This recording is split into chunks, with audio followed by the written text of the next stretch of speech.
Olá, seja muito bem-vindo, seja muito bem-vinda à nossa segunda aula do Projeto Libertas.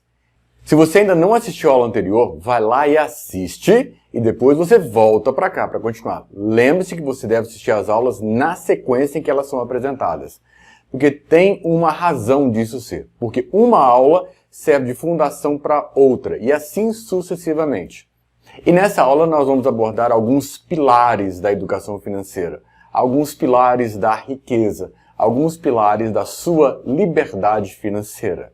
E é preciso que esses pilares sejam muito sólidos, que você compreenda muito bem o que eles significam, o que eles representam e como que eles afetam o meu e o seu dia a dia, como que eles afetam a sua realidade. Então, sem mais delongas, vamos lá para dentro mergulhar no conteúdo da nossa aula de hoje. Te vejo lá na minha tela. Agora que nós já estamos aqui dentro do computador, nós vamos começar a estudar os pilares da riqueza. Exatamente, as fundações para que você possa edificar o seu castelo, como você queira chamar, da sua liberdade financeira. E para que a gente compreenda os pilares, antes é preciso que a gente compreenda algo aonde esses pilares se sustentam, de onde é que eles vêm. O nosso grande problema é que as nossas escolas, o sistema educacional, nos ensina, a todos nós, sem exceção, todas as pessoas que passaram pelo sistema educacional, seja nas escolas públicas ou nas escolas privadas, elas nos ensinam a trabalhar pelo dinheiro. É isso que a escola nos ensina. Ela nos ensina a trocar o tempo de vida por dinheiro, por uma remuneração, o que a gente chama de salário. É isso que a escola nos ensina. E de que forma que ela faz isso? Ela faz isso quando ela nos ajuda a escolher a nossa profissão. É isso que vocês são.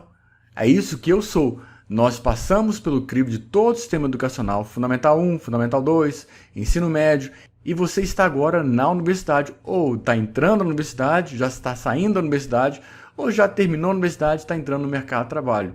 Mas é a sua profissão. E a escola, ela te prepara, te dá um diploma dizendo que você está habilitado a exercer aquela profissão. E em função disso, alguém vai te contratar para resolver um determinado problema para ele. Vai te contratar, seja no sistema público, seja no sistema privado, e vai te dar um salário pelo seu tempo de vida para você resolver um problema dele. É isso que vai acontecer. Quem trabalha numa profissão, ela vai trocar o tempo de vida dela por um salário. E não tem nada de errado não. Muito antes, pelo contrário. E é até bom que seja na fase inicial dessa maneira. Mas lembre-se sempre que se você está dependendo de um salário, normalmente você vai ter muito mais dificuldade de alcançar a sua liberdade financeira. Porque você está limitado por um teto que você não construiu. Você está limitado por um salário que você não estipulou. É o que está sendo oferecido no mercado. E tem mais um detalhe.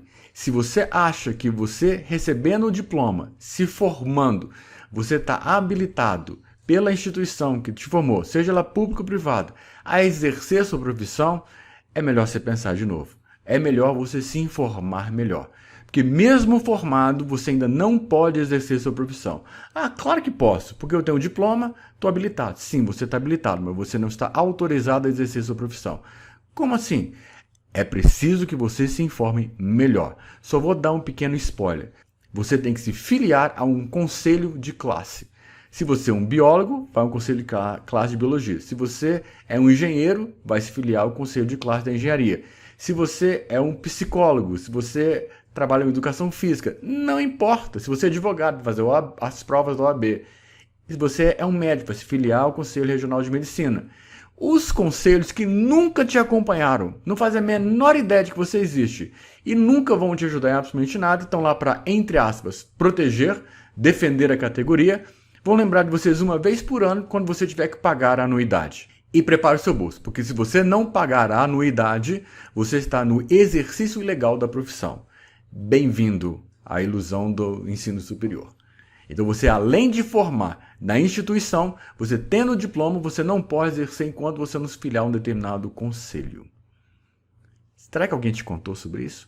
Não sei. Espero de coração que sim. Mas voltando aqui ao Projeto Libertas. A grande pergunta é, se a escola nos preparou para trocarmos o tempo de vida por um salário, a trabalharmos pelo dinheiro, como é que a gente faz para fazer o dinheiro trabalhar para você? Como é que a gente faz para pegar o dinheiro e para ele trabalhar para a gente? E para isso nós temos basicamente 2 passos. O primeiro passo para você aprender a fazer o dinheiro trabalhar para você é que você precisa ter dinheiro. Se você não tem dinheiro, não tem como você fazer o dinheiro trabalhar para você. Então você tem que ter dinheiro. Não importa a quantidade, quanto mais, melhor. Mas você precisa ter o dinheiro. Como assim? Vou utilizar essa analogia. Não adianta você ter uma semente e você querer chupar a laranja de uma vez. Ah, coloquei minha semente aqui na terra e agora quero chupar a laranja. Não é assim. Você primeiro tem que ter a semente, plantar a semente, cuidar da planta, tudo mais, para que um dia você tenha uma laranjeira, para que em um determinado momento ela comece a produzir frutos, para que aí, somente aí, você possa ter uma laranja para chupar. Isso vai demorar anos. Mas com um pé de laranja você não vai ficar rico. Você não vai conseguir sustentar sua família, nem se autossustentar com o pé laranja. Você precisa de um laranjal. E para isso você precisa ter mais sementes e plantar mais pés de laranja para que lá na frente você tenha um pomar de laranjas e agora sim você consegue viver das laranjas. A mesma coisa acontece com o dinheiro. Eu preciso ter o dinheiro para que ele possa gerar mais dinheiro. Não vai surgir do nada o dinheiro. Eu preciso ter um ponto de partida. Então, primeiro eu tenho que ter dinheiro, mesmo que seja pouco. Para quê? Para aprendendo a fazer o dinheiro trabalhar para mim, lá na frente, eu possa ter muito mais dinheiro. Então, eu preciso aguardar esse tempo. E como se eu tenho pouco dinheiro, como é que eu faço? Aí, nesse momento, sim. Quando você formou ou enquanto você está se formando, você vai gerar uma fonte de renda, vai trabalhar, vai trocar seu tempo por dinheiro, você vai ter o dinheiro e com esse dinheiro você vai aplicar esse dinheiro, fazer ele trabalhar para você. Então você precisa, nesse primeiro passo, ter o dinheiro. Sem dinheiro, nada feito. Ah, se você não tem nada, o que você pode fazer? Ah, eu vou roubar, vou sequestrar, vou fazer qualquer coisa. Não, não faça isso. Ah, mas eu vou ter um dinheiro. Sim, você vai ter o dinheiro e pode realmente aprender a fazer esse dinheiro trabalhar para você, mas a origem dele é incorreta. A origem dele é injusta. A origem dele provocou mal para alguém. Aqui nós estamos falando de tudo que é lícito, que é eticamente correto. E o que é eticamente correto passa pelo seguinte crivo. Não é porque todos fazem que aquilo é certo. E não é porque ninguém está fazendo que aquilo é errado. Pensem nisso. Ah, não faz o menor sentido. A escravidão um dia era considerada coisa normal e era errado. Mesmo que todos fizessem, é errado. Então passem tudo pelo crivo da sua razão. Por quê? Se você tiver um dinheiro de forma ilícita, lá na frente, em algum momento, você vai ser cobrado por aquilo. Ah, mas ninguém vai descobrir. Mas você sabe. E se você sabe, basta isso. A nossa consciência saber o que é certo e errado e nos cobrar por aquilo ali já é o suficiente para dificultar a gente alcançar a nossa liberdade financeira de forma tranquila. E para isso, para sobrar dinheiro, nós temos que equacionar essa fórmula aqui embaixo. Nós temos as nossas entradas, temos as nossas saídas e nós precisamos fazer com que o dinheiro sobre. Tem que ter sobra nessa equação. As entradas têm que ser maior do que as nossas saídas de dinheiro. Como assim as nossas entradas? O que são entradas? Eu vou dar alguns exemplos aqui só para ilustrar. Primeiro, o salário, quando você troca seu tempo por dinheiro. Quando você entrar no mercado de trabalho, se você tem uma bolsa de pesquisa, se você qualquer coisa que seja, que remunere você pelo tempo desprendido, é o seu salário. Aluguéis, se você tem um imóvel que você aluga e ele te gera uma renda por mês, isso é uma entrada. A retirada de lucros, por exemplo, se você tem algumas ações e elas pagam dividendos ou pagam juros sobre capital próprio. O que é isso? Não importa, vamos entender lá na frente. Você vai ter essa retirada de lucros. E essa retirada de lucros é uma entrada, ou seja, vai colocar dinheiro no seu bolso. Royalties. Digamos que você escreveu um livro e você vendeu seus direitos autorais para uma determinada empresa e ela vai te pagar um royalty, vai te pagar uma determinada quantidade de dinheiro para ela ter o direito de comercializar aquela publicação que você fez, aquele livro que você escreveu, aquela música que você cantou, aquele software que você desenvolveu, seja lá o que for. Então os royalties vão ser uma outra forma de entrada de dinheiro no seu bolso. Você pode dar consultorias, você é especialista em uma determinada área, ou você faz algum tipo de hobby que todo mundo tem interesse, que você ensina as pessoas a fazer aquilo ali. Então você vai também, lógico, trocar o seu tempo por um dinheiro, mas vai ser um dinheiro que não vai estar vinculado àquela coisa que você faz todos os dias, é uma consultoria. Então vai ser uma forma de entrada de dinheiro também no seu bolso. Ou seja, salários, aluguéis, retirada de lucros, royalties, consultorias ou qualquer outra forma que você possa imaginar são entradas e elas vão colocar mais dinheiro no seu bolso. E as saídas? Como é que fica essa história? As saídas, vou dar alguns exemplos aqui. O seu orçamento. Como assim meu orçamento? Sim. Onde você gasta seu dinheiro? Você tem que pagar aluguel, tem que pagar transporte, tem que pagar plano de saúde, tem que pagar alimentação, tem roupa, tem saúde, tem diversão, tem um monte de coisas, faz parte do seu orçamento. Então você tem que saber para onde o dinheiro está saindo. Então você precisa ter um controle de orçamento e lá no seu orçamento você vai ver várias saídas.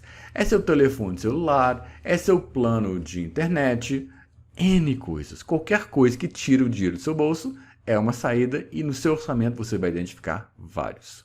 Uma outra saída são dívidas. Eu comprei um celular e parcelei esse celular. Comprei um fogão, parcelei o fogão. Comprei um carro, parcelei o carro. Comprei um apartamento, parcelei o apartamento.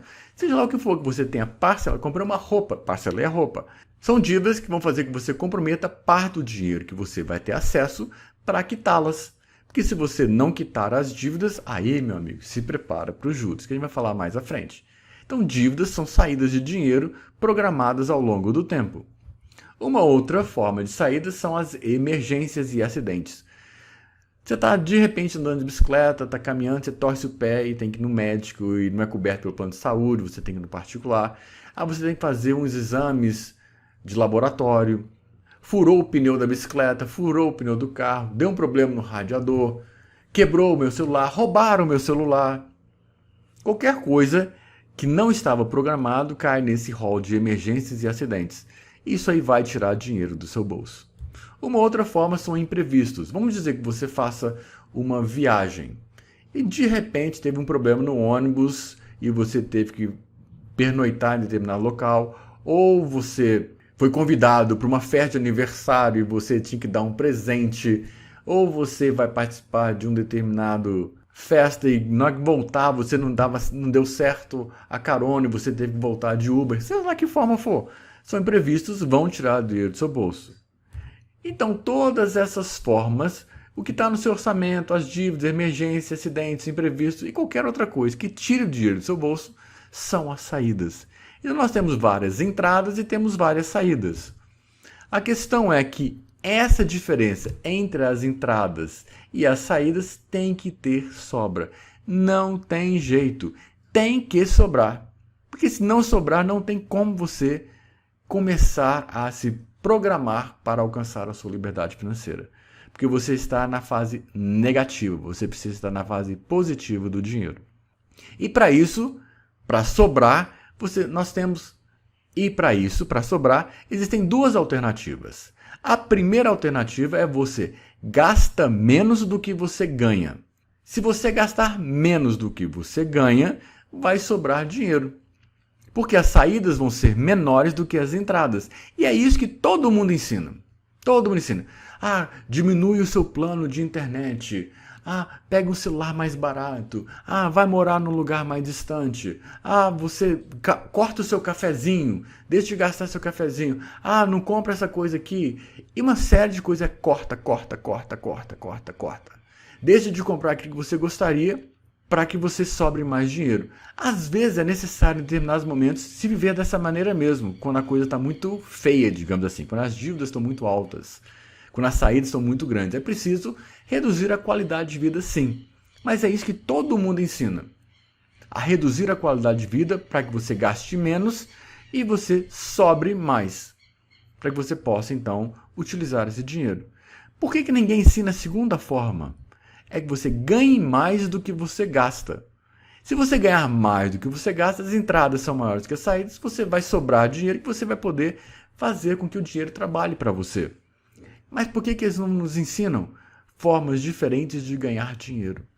Para aumentar as nossas entradas. A única coisa que a escola nos ensina, infelizmente, é a trocarmos nosso tempo de vida por um salário. O tempo por dinheiro. Se o tempo é limitado, o dinheiro também vai ser limitado. Não tem jeito, a conta não vai fechar. Um recurso finito não tem como dar resultado infinito. Não tem jeito. O tempo é finito, então o retorno dele também vai ser finito. Não tem jeito. Por que a escola não nos ensina outras formas de ganhar dinheiro? Peraí, mas existem outras formas?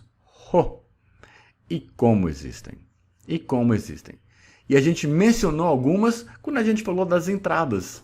E nós vamos detalhar várias delas quando a gente falar mais na frente do Projeto Libertas. Sobre como ganhar mais dinheiro, como aumentar as nossas entradas. Mas o nosso foco é a parte da educação financeira. Formas alternativas de ganhar renda, isso vai ser um bônus que eu vou passar para vocês. Ou seja, utilizando a primeira forma, gaste menos do que você ganha, ou a segunda forma, ganhe mais do que você gasta, que não tem nada a ver uma com a outra, são extremos opostos, tem que sobrar dinheiro. E sobrando dinheiro, você passa então para o segundo passo. Qual que é o segundo passo? Você precisa saber investir. Saber onde alocar o seu dinheiro para trabalhar para você. Então vamos ver isso aqui agora. Não, vamos ver isso agora não. Isso é lá na frente do Projeto Libertas que nós vamos mergulhar nas diferentes formas de fazer o dinheiro trabalhar para a gente. Nesse momento nós estamos nas fundações, nos nossos pilares. E quais são esses, então, pilares da educação financeira? Existem vários, vamos tocar em alguns nessa videoaula e outros mais à frente, em outra videoaula. E o primeiro pilar está relacionado com os ensinamentos de Roberto Kiyosaki. Roberto Kiyosaki é um americano, nascido no Havaí, que ele escreveu um livro muito famoso, chamado Pai Rico, Pai Pobre. Na verdade, é uma ficção. O que realmente aconteceu não foi isso. É uma ficção que ele criou para ensinar conceitos de educação financeira. É uma leitura obrigatória para quem quer saber investir. Mas nós vamos trazer alguns dos pilares que ele apresenta nesse livro para discutir com vocês daqui a pouquinho. Mas é importante ressaltar que o que ele fala lá é a realidade americana. A nossa realidade é um pouco diferente da realidade americana, mas os princípios são os mesmos. E é nos princípios, nesses pilares que nós vamos focar. E qual que é esse primeiro pilar? Esse primeiro pilar pode ser dividido em duas partes. A primeira parte é o que é um ativo e o que é um passivo. E uma segunda parte, o que é renda ativa e o que é renda passiva. Não são sinônimos. Ativo não significa renda ativa. Passivos não significa renda passiva. São conceitos completamente distintos. Vamos entender primeiro o que são ativos e o que são passivos. Qual que é a diferença entre um ativo e um passivo? Um ativo é tudo aquilo que coloca dinheiro no seu bolso. E o passivo é tudo aquilo que tira dinheiro do seu bolso. Então quer dizer que os ativos são todas as entradas? Sim, os ativos são todas as entradas, de uma forma genérica. E os passivos são todas as saídas? Sim, de uma forma genérica, sim. Então, o ativo é tudo aquilo que coloca dinheiro no seu bolso. E o passivo é tudo aquilo que tira o dinheiro do seu bolso. Até aqui tranquilo, né? E agora, o que é renda ativa e uma renda passiva? Renda ativa é quando você tem que trabalhar pelo dinheiro. Você vai ter que suar a camisa, entre aspas, para ter o dinheiro. Não importa o tipo de trabalho que você faça. Então, a renda ativa, você vai consumir o seu tempo para gerar dinheiro. Você vai trocar seu tempo de vida por dinheiro. Isso é uma renda ativa. E o que é uma renda passiva? É em que o dinheiro vai trabalhar para você. Lógico que você vai gastar energia para produzir esse dinheiro, para aprender a colocar ele a trabalhar para você. Mas uma vez que ele começa a trabalhar para você, você vai estar dormindo e o dinheiro vai estar rendendo. Você vai estar fazendo outras coisas, menos trabalhar para aquele dinheiro. Você vai investir seu tempo em outras coisas e o dinheiro vai estar lá rendendo para você. Ou seja, se a gente juntar esses dois, o que é um ativo, o que é um passivo, o que é uma renda ativa e uma renda passiva, juntando eles, nós temos que os ativos é tudo aquilo que gera uma renda passiva. Então, um ativo ele vai gerar uma renda sem que eu precise trabalhar para ele. E o que é um passivo? É tudo aquilo que vai gerar uma despesa. Em outras palavras, um ativo é tudo aquilo que coloca dinheiro no meu bolso. Um passivo é tudo aquilo que tira um dinheiro do meu bolso. E vamos ver isso aqui com alguns exemplos, então. Um apartamento. Imagine esse apartamento aqui de 3 quartos, super bonitinho, tudo mais, na planta, ali está a foto dele ali atrás. Se você comprou esse apartamento e você utiliza ele para morar, ele é um ativo ou é um passivo? Pare o vídeo aqui agora, reflita e depois você continua. Agora que você já pausou, se você tem um apartamento e você mora nesse apartamento, ele é um ativo ou um passivo? Ele é um passivo. Por quê? Ele só vai te dar despesa. Ah, mas como assim despesa? Você tem que pagar o condomínio, luz, internet, água, segurança, tudo relacionado com o apartamento. IPTU, você tem que pagar tudo relacionado com ele. Ah, mas eu não tenho que pagar aluguel. Sim, é verdade, você não tem que pagar aluguel. Mas ele não está te gerando nenhum tipo de renda. Ele não está te colocando dinheiro no seu bolso. Portanto, ele é um passivo.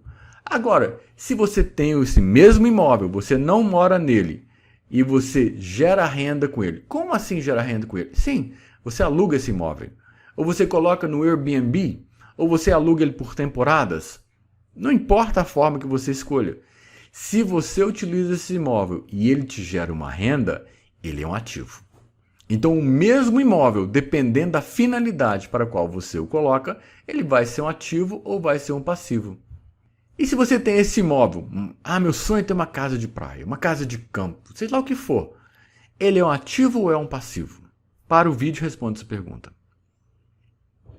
Agora que você tem sua resposta, deixa eu te perguntar. Você tem ele para uso pessoal? Sim, você vai morar nele, você vai lá todo final de semana, em todas as suas férias, vai deixar lá só para você utilizar? Se a sua resposta for sim, ele é um passivo. Por quê? Porque ele não vai gerar nada, você tem despesa com ele. Não tem nenhuma despesa? Tem sim, senhor. Tem sim, senhora. Você tem condomínio, tem luz, tem internet, tem uma série de coisas que você tem que pagar. Agora, se você tem esse imóvel, você utiliza ele de vez em quando, mas você aluga ele por temporadas, ou você aluga ele de forma definitiva, ou você aluga ele no Airbnb, e ele está gerando uma renda para você, ele é um ativo. Ou seja, o mesmo imóvel de praia que você tem, ele pode ser um passivo ou um ativo, dependendo da finalidade para a qual você o coloca. Um carro. E aí? Um carro é um ativo ou um passivo? O que você acha? Pausa o vídeo. Agora deixa eu te fazer algumas perguntas. Você tem ele para uso pessoal? Sim. Beleza, então ele é um passivo. Se você gera renda com ele, ele é um ativo. Como assim para uso pessoal? Ah, mas eu não vou gastar dinheiro com Uber, com táxi, não vou gastar dinheiro com isso não. Tudo bem que você não vai gastar dinheiro com isso, mas um carro só dá despesa. Tem que botar combustível, tem que pagar o IPVA, tem que pagar o seguro do carro. Tem uma série de coisas que você tem que pagar. Então ele é um passivo. Ah, mas eu economizo com Uber. Não é essa a pergunta, não é esse o conceito de ativo e passivo. Se você economiza dinheiro de um lado ou de outro, não. É se o dinheiro cai no seu bolso ou o dinheiro sai do seu bolso. Se ele entra ou se ele sai. Se ele só sai do seu bolso, ele é um passivo. Agora, se você tem o carro para renda, ou seja, você utiliza ele para trabalhar como aplicativo, como Uber 99 ou qualquer outra forma, você aluga seu carro para um terceiro, ou você faz eventos no final de semana que você trabalha de chofer particular. Aí você está gerando renda, ele é um ativo. Tudo depende da finalidade. Um telefone celular. O telefone celular que você tem, nesse caso aqui um iPhone, o seu telefone, ele é um ativo ou é um passivo? Para o vídeo. Agora deixa eu te perguntar, se você tem ele para uso pessoal, para se divertir, para conectar, mandar seu WhatsApp, acessar suas redes sociais, checar seu e-mail, seja lá que você faz seus joguinhos, ele é um passivo. Agora, se você tem o seu telefone celular e você trabalha com o seu telefone celular, você faz vídeos com o seu telefone celular, você tem sua empresa que você responde à sua empresa pelo telefone celular, você desenvolve software para rodar no seu celular e testa no seu celular, Ou seja, se você está utilizando o celular para gerar uma renda, ele não é mais um passivo, ele é um ativo. Então tudo depende da finalidade. Isso tem que estar muito claro na nossa cabeça. Então a diferença entre passivos e ativos está na finalidade para a qual ele está sendo utilizado. Se o seu bem está tirando dinheiro do seu bolso, ele é um passivo. Se o seu bem está colocando dinheiro no seu bolso, ele é um ativo. Agora, não confunda. Patrimônio. O que é patrimônio? São todos os bens materiais que você tem. Todos eles. É aquilo que você declara no imposto de renda. Ah, mas eu nunca fiz imposto de renda. Se prepara, você vai fazer um dia. E deveria ser ensinado na escola a fazer o imposto de renda. Mas no imposto de renda você vai colocar todo o seu patrimônio. Tudo quanto é a forma de entrada e saída de dinheiro lá dentro. Então no patrimônio você vai declarar todos os seus ativos e vai declarar todos os seus passivos.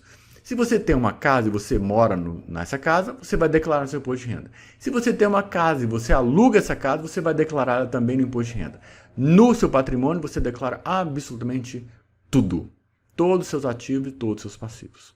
E um segundo ponto, extremamente importante, que para você não fazer confusão, é que salário, o que você recebe do emprego, não importa se é de uma empresa pública ou privada, o seu salário não é um passivo. O seu salário não é um ativo. O seu salário é uma renda ativa. Ele não se encaixa em nenhuma das duas categorias. O seu salário é fruto do seu suor. Você está trocando tempo de vida por ele. É uma entrada de dinheiro? Sim. Vai aumentar a quantidade de aporte que você tem? Sim. Mas ele é um ativo? Qual é o conceito de ativo? Aquilo que gera uma renda passiva. Não, ele não gera uma renda passiva, porque eu tenho que trabalhar por ele. Então ele não é um ativo. Ah, então ele é um passivo. Também não é um passivo. O que é um passivo? Aquele que tira dinheiro do seu bolso. Então o seu salário está tirando dinheiro do seu bolso? Não, ele está colocando dinheiro no seu bolso. Então ele também não é um passivo. O seu salário, o seu emprego não é passivo nem ativo. Ele é simplesmente uma renda ativa que você faz para colocar dinheiro mais no seu bolso. Então tem que estar muito bem estruturado na sua cabeça esses conceitos. E o segundo pilar. Qual que é o segundo pilar? Juros.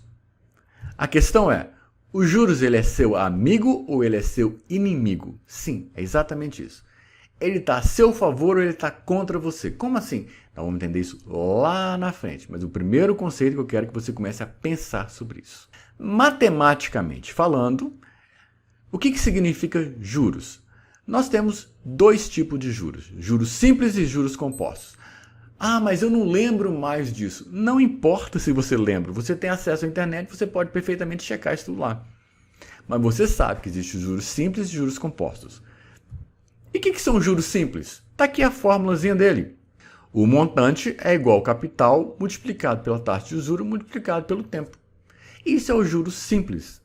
Ou seja, você coloca o dinheiro lá e ao longo do tempo ele vai rendendo. Mas ele rende somente sobre o capital inicial.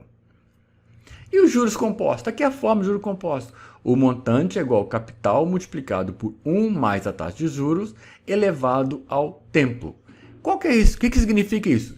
Significa que quando o dinheiro render, o que ele tiver rendido sobre esse novo montante que se incide os juros. Ou seja, o rendimento dos juros começa a gerar mais rendimento. E é exatamente isso que esse gráfico mostra. Quando eu estou falando de juros simples, ele tem uma resposta linear. Quando eu estou falando de juros compostos, ele tem uma resposta exponencial. É exatamente aquela questão que a gente apresentou na aula passada. Você prefere ganhar R$1 milhão agora ou você prefere 1 centavo e dobrar ele todos os dias durante 30 dias consecutivos? Nós fizemos esse exercício na aula passada. Vocês se lembram qual foi o resultado? No final, nos últimos 3 dias, se você tivesse optado por receber 1 centavo e dobrar ele a cada dia, você estaria recebendo mais do que você teria se você tivesse feito a opção por 1 milhão. Na verdade, no último dia, você teria recebido 5 vezes mais.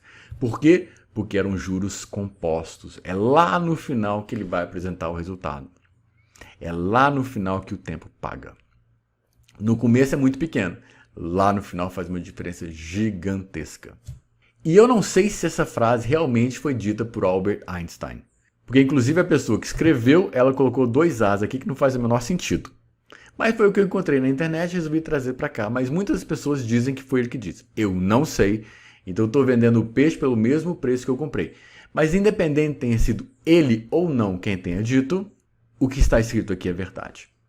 Juro composto é a 8ª maravilha do mundo. Quem entende, ganha. Quem não entende, paga. Se você entendeu o que é os juros compostos e souber utilizar isso a seu favor, meu amigo, se prepara. Esse é o caminho para a liberdade financeira. Se você não entende, se prepara. Esse é o caminho para você declarar falência financeira. Se foi Albert Einstein que disse ou não, não faz a menor diferença. Mas a essência, sim, faz todo sentido. Se você entender e souber aplicar isso a seu favor, este é o primeiro passo para escolher um bom investimento. Se você não souber, você nunca vai saber escolher um investimento para fazer o dinheiro trabalhar para você. Mas na prática, no dia a dia, o que são juros? Eu entendi a fórmula e tudo mais, que é aquilo que vai render em função do tempo e tudo mais. Tá, mas no dia a dia, o que significa juros? Esse conceito é essencial que você compreenda. Juros é igual a risco. O que é risco? O que é isso? Risco. Risco daquele investimento, daquele dinheiro não dar certo. Significa o quê? Significa um risco de eu tomar um calote. Significa um risco de eu perder dinheiro. Significa um risco daquilo que eu estou fazendo não dar certo. Isso é que é risco. É eu colocar o dinheiro ali e eu perder o dinheiro em função daquilo ali. Então, juros significa risco. Tem 2 partes, uma parte do lado esquerdo e uma parte do lado direito. Eles estão trocando dinheiro entre si. Então, vamos supor que essa pessoa aqui do lado esquerdo tem emprestado dinheiro para a pessoa do lado direito. E sabe que essa pessoa do lado direito é um mau pagador. Então, o risco dessa pessoa do lado esquerdo não receber o dinheiro que ele emprestou é um risco muito elevado. Portanto, nada mais justo do que essa pessoa do lado esquerdo que está emprestando o dinheiro cobrar um juros maior pelo dinheiro emprestado, porque o risco da pessoa do lado direito de não pagar é grande. Por outro lado, se essa mesma pessoa do lado esquerdo está emprestando a mesma quantia para a pessoa do lado direito, porém essa pessoa do lado direito é um bom pagador, sabe-se que é um bom pagador, ele tem fiadores, ele tem depósito, ele tem garantias, o risco dessa pessoa do lado esquerdo não receber é um risco muito baixo. Nada mais justo que a pessoa do lado esquerdo cobrar um juros mais baixo porque essa pessoa do lado direito é um bom pagador. Então lembre-se sempre, quando você tiver uns juros elevados é porque o risco é elevado. Risco de quê? Risco de perder dinheiro. Se os juros é baixo, é porque o risco da operação é baixo, então o risco de perder dinheiro é baixo. E essa é a lógica dos investimentos. É a lógica de que quanto maior são os juros, maior é o risco daquela operação. Quanto menor forem os juros, menor é o risco da operação. E isso vai servir de base para a gente compreender lá na frente como escolher os investimentos de acordo com o nosso perfil. Reveja esses conceitos, sedimente esses conceitos. Ficou na dúvida? Reveja, anote, discute, busque outras fontes alternativas de conteúdo. Mas tenha esses pilares muito bem sedimentados na sua cabeça, porque são eles a base para várias coisas que nós vamos fazer lá na frente quando chegar o momento de escolhermos aonde investir o seu dinheiro, aonde colocar o dinheiro para trabalhar para vocês. Agora nós vamos voltar lá para fora para nós darmos o fechamento e encerramento desta aula de hoje. Te vejo lá fora. Agora de volta aqui comigo, lembre-se sempre, não aceite nada do que eu digo como sendo a verdade absoluta. Sempre passe aquilo ali pelo crivo da sua razão, pelo que você acha que é correto.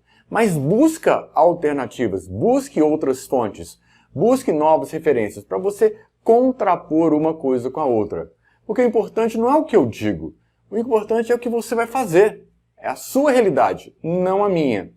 E como resumo geral dessa nossa aula de hoje, o primeiro ponto.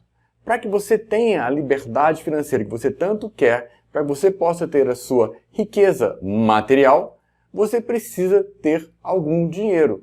Não tem como. Se você não tem absolutamente nada, não tem como você gerar mais riqueza a partir daquilo. De forma honesta. Claro, nosso foco aqui são as coisas que são honestas, corretas, que não estão prejudicando ninguém. Não vai roubar alguém para ter o dinheiro para você poder investir. Você está cometendo um crime e você vai pagar por isso mais cedo ou mais tarde. E se ninguém te pegar, vai ficar na sua consciência. Então nós estamos focando aqui naquilo que é correto. Então para você começar o seu investimento, você precisa, mesmo que você tenha pouco, comece com pouco. Mas o importante é começar. Não é deixar para quando eu tiver muito dinheiro que eu vou fazer. Não. É comece agora, nesse instante. Só título de exemplo. Os meus filhos, eles já investem na aposentadoria deles. Não importa o que eles estão investindo, nós vamos ver isso numa videoaula lá na frente, para falar especificamente sobre aposentadoria. Mas os meus filhos já investem na aposentadoria deles. E no primeiro mês que eles tiveram de investimento, sabe quanto foi o retorno depois de um mês? 28 centavos. Imagine você passar um mês inteiro para você ter um retorno de 28 centavos. Dá vontade de desistir, chutar o pau da barraca, esse negócio não funciona não. Vai demorar uma eternidade. Demora não. Passado-se um pouco mais de um ano, eles estão tirando a faixa de 50, 60 reais e vai aumentando cada vez mais. Quanto mais aportes eles fizerem, maior vai ser o retorno deles. Então não despreze aquilo que é pouco. Se você tem pouco, comece com pouco. Se você não tem, junta um pouco para começar. Mas o importante é começar. E começar quando? Agora. Não é depois, é agora. Aonde que eu vou alocar? Isso você vai entender ao longo do Projeto Liberta, de acordo com a sua realidade, de acordo com os seus interesses, de acordo com o seu perfil. Então é preciso ter a semente. Agora tem os outros pilares que são extremamente importantes. Isso tem que estar sedimentado. Você precisa, sem pestanejar, num piscar de olhos, saber o que é um ativo, o que é um passivo, o que é uma renda ativa, o que é uma renda passiva. Você precisa entender esses conceitos. E além disso, você precisa entender o conceito do que é os juros, que é o risco da operação, que é o risco do seu investimento. Nós vamos utilizar isso muito quando a gente começar a falar sobre os retornos dos investimentos. Lembre-se sempre, quanto maior os juros, maior é o risco daquilo que você está fazendo. Isso é primordial. Então tenha esses pilares muito bem sedimentados. E com esses pilares sedimentados, aí nós vamos nos encontrar na próxima aula, na semana que vem, para darmos continuidade ao Projeto Liberta. Pare, reflita, precisou, assiste de novo tantas e quantas vezes você tiver a paciência de assistir. Mas busca complementar. Busca ser proativo em relação a esses conceitos. Para que eles encontrem em você as bases sólidas para quando chegar o momento de falarmos sobre investimentos, isso aí vai estar bem solidificado, bem embasado, e você não vai hesitar em saber por onde navegar, aonde você vai colocar o seu dinheiro. Basicamente é isso que a gente tinha que ver nessa videoaula de hoje e nos vemos na próxima semana. Até a próxima!